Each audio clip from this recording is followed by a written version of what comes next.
ఇది రాజ్మా ఇలాగ రాత్రి నానపెట్టేసి పొద్దున్నే ఉడికిచ్చేసి ఇలా ఉంచుకున్నానండి.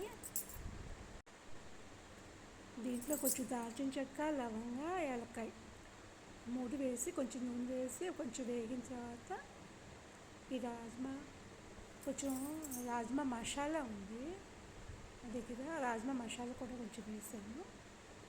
నెక్స్ట్ ఏమో ఈ రాజ్మాని కొంచెం విడిగా ఉంచుకుని మిగతాదంతానేమో ఇలా మిక్సీ గ్రైండర్లో వేసేసుకుని గ్రైండ్ చేసుకోవడం. టమాటాలు ఒక 2-3 తీసుకుని గ్రైండ్ చేసాను, అవి కూడా మిక్స్ చేసేసాను ఇందులోను.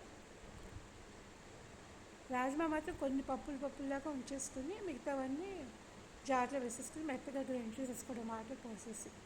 రాజ్మా టమాటాలు అన్నీ కలిపి ఆ మిక్సీ గరం మసాలాలో బాగా ఉడుకుతాయి అన్నమాట. బాగుంటుందండి, గ్రేవీలాగా వచ్చి కొన్ని పప్పులు ఇలా వదిలేసాను అన్నమాట.